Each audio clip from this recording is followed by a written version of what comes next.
కేంద్ర ప్రభుత్వం పెట్టిన రూల్స్ని ఇండిగో అనే ఒక విమానయాన సంస్థ రీచ్ అవ్వలేకపోయింది, ఏదో ఇబ్బంది జరిగింది.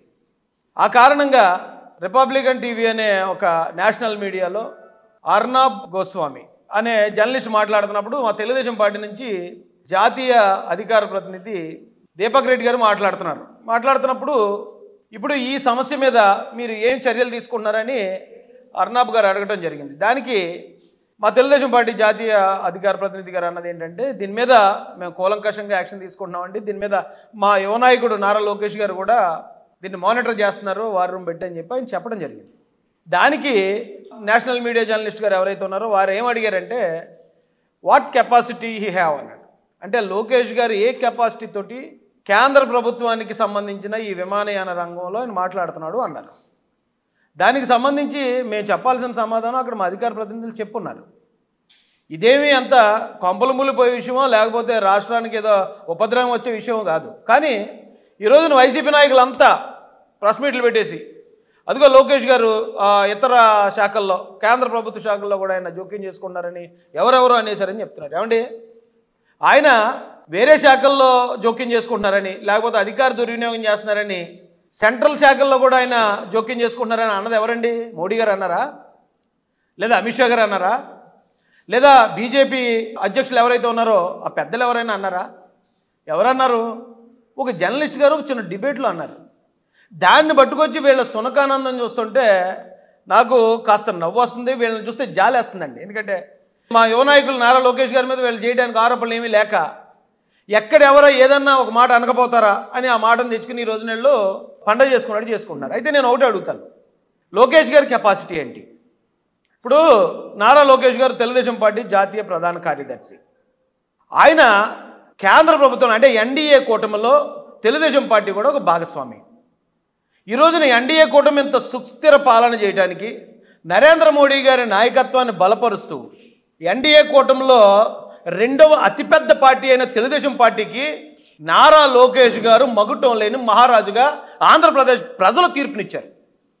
ఆయన ఒక రాష్ట్ర మంత్రి కదా, కేంద్ర మంత్రివర్గంలో ఎలాగ జోక్యం చేసుకుంటారని చెప్పి వైసీపీ నాయకులు అడుగుతున్నారు. ఇప్పుడు ఆ కేంద్ర మంత్రి గారు ఎవరు? మా రామ్మోహన్ నాయుడు గారు. విమానయాన శాఖ అనేది తెలుగుదేశం పార్టీకి కేటాయించబడిన శాఖ. ఆ తెలుగుదేశం పార్టీకి వచ్చిన శాఖ కాబట్టి అక్కడ మంత్రిగా ఎవరు ఉండాలనే డిసైడ్ చేసే అధికారం ఎవరికి ఉంది? ఖచ్చితంగా నారా లోకేష్ గారికి ఉందండి. ఇప్పుడు రామ్మోహన్ నాయుడు గారిని అక్కడ మంత్రిగా డిసైడ్ చేసిన వ్యక్తి నారా లోకేష్ గారు. వాట్ కెపాసిటీ హీ హ్యావ్ అని చెప్పి అర్నాబ్ గారు అడిగితే అడుగుండొచ్చు, ఆయనకి తెలియపోయి ఉండొచ్చు నారా లోకేష్ గారి గురించి. కానీ నారా లోకేష్ గారు ఒక రాష్ట్రానికి విద్యాశాఖ మంత్రి కదా, ఒక రాష్ట్రానికి ఐటీ వనరుల శాఖ మంత్రి కదా అన్నట్టు మాట్లాడుతున్నారు. ఏమండి, ఒక కొటేషన్ ఉంది, రాజ్యం కష్టంలో ఉన్నప్పుడు రాజే సైన్యాధ్యక్షుడిగా వస్తాడట. సైన్యాధ్యక్షుడిగా వచ్చాడని రాజు కాకుండా పోవడం. ఈవేళ నారా లోకేష్ అనే ఒక యువ నాయకుడు ఆయన అనుకుంటే ఈ రోజున కేంద్రంలో కేంద్ర మంత్రి పదవి చేపట్టే అన్ని అర్హతలు అధికారాలు ఆయన దగ్గర ఉన్నాయి. ఆయన తెలుగుదేశం పార్టీ రిప్రజెంటేటివ్గా వెళ్ళి కేంద్రంలో కూర్చుని ఈ దేశం మొత్తంలో అధికారం చెలాయించే అవకాశం ఆయనకు ఉంది. కానీ ఈ రాష్ట్రం కోసం, ఈ రాష్ట్ర ప్రజలు ఆయన మీద పెట్టుకున్న నమ్మకం కోసం, ఇక్కడ ఉన్న పిల్లల విద్య, ఇక్కడ ఉన్న నిరుద్యోగులకి ఉపాధి కల్పించాలనే ఒకే ఒక కారణంతో ఆయన అంత అవకాశాలు ఉన్న, అంత అధికారం చెలాయించే అవకాశం ఉన్న త్యాగం చేసి ఈ రాష్ట్రంలో ఉన్నాడు ఆయన. ఈ రాష్ట్రంలో మన పిల్లల కోసం ఈరోజు విద్యా విధానంలో సంస్కరణలు కానీ లేకపోతే కొత్త ఇండస్ట్రీలు తీసుకొచ్చి మన ఈ పిల్లలకి ఉపాధి చూపించే విషయం కానీ ఆయన భుజాలకు ఎత్తుకున్నాడు. వాట్ కెపాసిటీ హీ హ్యావ్ అంటే ఈరోజు పెమ్మసాని చంద్రశేఖర్ గారు ఉన్నారు. ఆయన ఈరోజు కేంద్రంలో సహాయ మంత్రిగా ఉన్నారంటే ఖచ్చితంగా దానికి కారణం నారా లోకేష్ గారండి. అంటే ఒక మంత్రి గారు చేయాల్సిన పని వేరే వాళ్ళు చేస్తారు. నిజానికి నారా లోకేష్ గారు ఏమీ విమానయాన రంగంలో ఆయన ఏమీ తలదొచ్చలేదు, ఆయన ఏమీ దానికోసం ప్రెస్ మీట్లు పెట్టి మాట్లాడలేదు. ఒక అధికార ప్రతినిధి గారు ఎస్ మా పార్టీ తరపున విమానయాన రంగం తెలుగుదేశం పార్టీకి నరేంద్ర మోడీ గారు కేటాయించారు కాబట్టి దానికి సంబంధించి ఒక వార్ రూమ్ చేసి ఈ రాష్ట్రంలో ఉన్న ప్రజలెవరు కూడా ఈ విమానాల విషయంలో, ఈ ప్రయాణాల విషయంలో ఇబ్బందులు పడకుండా మా యువ నాయకుడు చూసుకున్నాడని అన్న దాంట్లో ఏం తప్పుందండి? ఇప్పుడు నాకు తెలియక ఒకటి అడుగుతున్నాను, సూటిగా జగన్మోహన్ రెడ్డి గారిని అడుగుతున్నాను. మీకు 2019లో 22 లోక్సభ స్థానాలు గెలిపించారు ఆంధ్రప్రదేశ్ ప్రజలు. 22 ఎంపీలు మీకు గెలిపిస్తే మీరు ఈ రాష్ట్రానికి తెచ్చిన మంత్రి పదవులు ఎన్ని కేంద్ర మంత్రి పదవులు తెచ్చారు?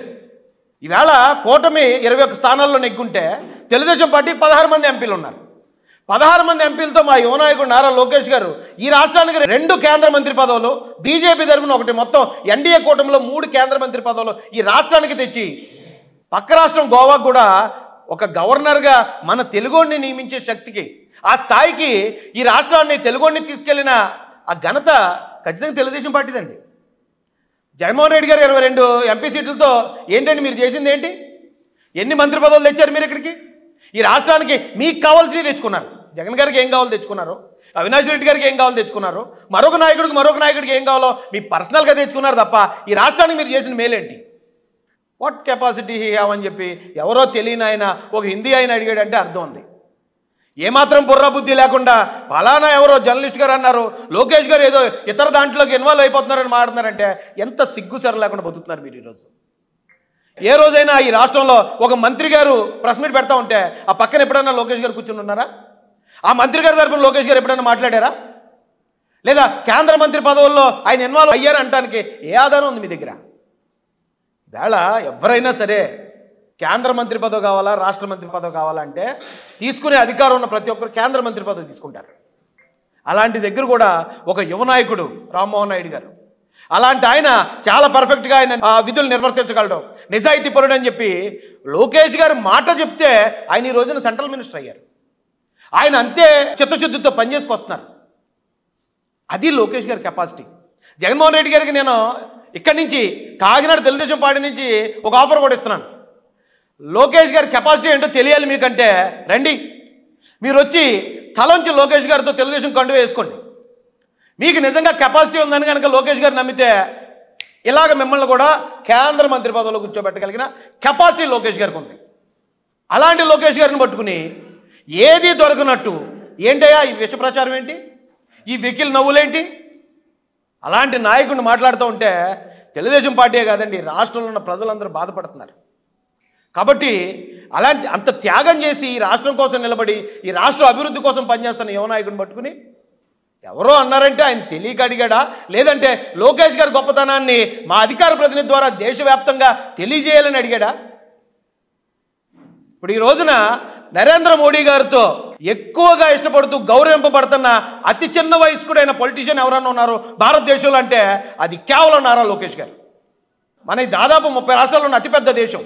ఈ దేశంలో 100 పార్టీలు ఉన్నాయి, రాజకీయ పార్టీలు. ఎన్డీఏ కూటమిలో 2వ అతిపెద్ద పార్టీగా తెలుగుదేశం పార్టీ ఉంది. అలాగే ఈ దేశంలో 100లాది పార్టీల్లో టాప్ 6లో తెలుగుదేశం పార్టీ ఉంది. దానికి కారణం అతి ముఖ్యుడు నారా లోకేష్ గారు. అంతెందుకండి, ఎక్కడో దేశ రాజకీయాలు పక్కన పెడితే ఈ రాష్ట్రంలో సైకో ముఠాను మొత్తం కకావికలం చేసిన నేలమట్టం చేసింది అదే నారా లోకేష్ గారు. యువగళం పాదయాత్ర పేరుతో 3200 కిలోమీటర్ల సాగిన ఆయన పాదయాత్ర ద్వారా ఇక్కడున్న సైకోల మొత్తాన్ని నేలమట్టం చేసి రాష్ట్రాన్ని కాపాడిన వ్యక్తి. ఇంకేం కెపాసిటీ కావాలి? 151 సీట్లతో విర్రవీగుతున్న వాడిని 11 సీట్లలో కూర్చోబెట్టాడు.